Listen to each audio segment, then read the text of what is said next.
115 kilometre ഓടിയ ഉപയോഗിച്ച വണ്ടി തന്നെ നമ്മളെ പറ്റിച്ചിക്കാണ് പെരിന്തൽമണ്ണ ഹീറോൻ്റെ മാർക്ക് മോട്ടോഴ്സ്.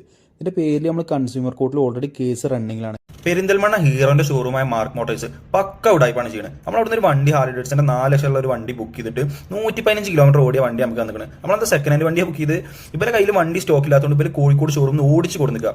ഓടിച്ചു കൊടുക്കുന്നതും ക്ഷമിച്ചു കൊടുക്കുക. 95 സ്പീഡിലൊക്കെ ഈ സാധനം ഓടിച്ചിരിക്കണം. ഒരു പുതിയ വണ്ടി എടുത്ത അന്ന് തന്നെ സ്റ്റാർട്ടിംഗ് റൈഡിൽ തന്നെ ഇത്രയും സ്പീഡിൽ ഓടിച്ചില്ല. എഞ്ചിൻ കംപ്ലൈന്റും പ്രശ്നങ്ങളും വരുന്നു എല്ലാവർക്കും അറിയാം. ഷോറൂമാർക്ക് പ്രത്യേകിച്ച് നല്ലോണം അറിയാം. എന്നിട്ട് ഉമ്മാതിരി ഉടായ്പ കാട്ടി 115 കിലോമീറ്റർ ഓടിയ വണ്ടി നമുക്ക് തന്നിക്കണേ. കോഴിക്കോട് ഷോറൂമിൽ നിന്ന് പെരുന്തൽമണ്ണ ഷോറൂമിൽ ആകെ 70 ചില്ലറ കിലോമീറ്റർ ഉള്ളൂ. 115 കിലോമീറ്റർ ഓടിക്കുന്ന വണ്ടി നമുക്ക് തന്നപ്പോൾ അത് എങ്ങനെ എത്ര കിലോമീറ്റർ വന്നു? അപ്പോൾ ഇത് ഓടിച്ചു കൊടുക്കുന്നത് ആരാണെങ്കിലും ഓ സ്വന്തം ആവശ്യത്തിന് അമ്മയുടെ വീട്ടിലും മറ്റേ വീട്ടിലും മറിച്ച വീട്ടിലും ഒക്കെ പോയിക്കണം. അല്ലാതെ ഒരിക്കലും ഇത്ര കിലോമീറ്റർ വണ്ടി ആവില്ല. കാരണം ഓൾ തന്നെ സമ്മതിച്ചു കോഴിക്കോട് ഷോറൂമിൽ നിന്ന് ഓടിച്ചിട്ടാണ് കൊടുക്കുന്നത്.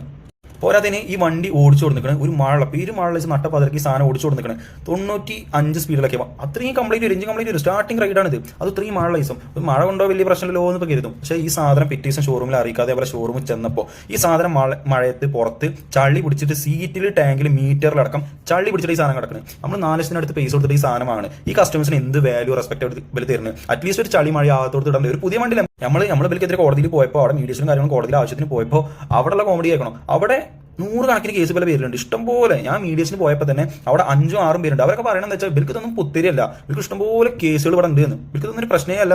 അതിന് ഇവർക്ക് കേസ് നോക്കാൻ നടത്താനും ആൾക്കാർ ഇഷ്ടംപോലെ ഇതിന് പിന്നാലെ നടക്കാനുണ്ട്. കാരണം അത്രയും കേസുകൾ ഇവർക്കുണ്ട്. പിന്നെ ആലോചിക്കണം ഇവർ കസ്റ്റമേഴ്സിന് എന്ത് വാല്യൂ റെസ്പെക്ട് കൊടുക്കണം. ഒരു 10-20 കസ്റ്റമേഴ്സ് ആണ് ഓക്കെ നോർമലായിട്ട് എന്തെങ്കിലും കംപ്ലൈന്റ് വരുന്നതിനനുസരിച്ച്. പക്ഷേ ഇത്രയും കണക്കിന് കേസുകൾ ഇവരെ പേരിൽ വരണമെങ്കിൽ ഇവർ അത്രയും ഉടായ്പ ചെയ്യണോണ്ടല്ലേ. നമ്മൾ ജസ്റ്റ് ഒന്ന് പോരാത്തതിന് ഈ വണ്ടി കിട്ടിയ അന്ന് മുതൽ വണ്ടി വമ്പം ജെർക്കിങ്ങും വൈബ്രേഷനും കാര്യങ്ങളും ഒരാഴ്ച ഷോറൂമിൽ കയറി ഇറങ്ങി. ഇവർക്ക് ഇത് എങ്ങനെ പണിയെടുക്കാന്ന് പോലും അറിയില്ല. സത്യം പറഞ്ഞാൽ ഹീറോക്കാർക്ക് ഈ ഹാർലിയുടെ ഈ ബൈക്കിന്റെ സർവീസും കാര്യങ്ങളും അങ്ങനെ പ്രോപ്പറായിട്ട് ചെയ്യാന്ന് അറിയില്ല. ഇപ്പൊ എങ്ങനെയാണെന്ന് അറിയില്ല. അപ്പം എന്തായാലും അറിയില്ല. ഇവർക്ക് ഇതിന്റെ ജെർക്കിങ് കംപ്ലൈന്റ് ഇത് എങ്ങനെ ഫിക്സ് ചെയ്യാതെ എങ്ങനെ കംപ്ലൈന്റ് പരിഹരിക്കാന്ന് ഇവർക്ക് അറിയില്ല.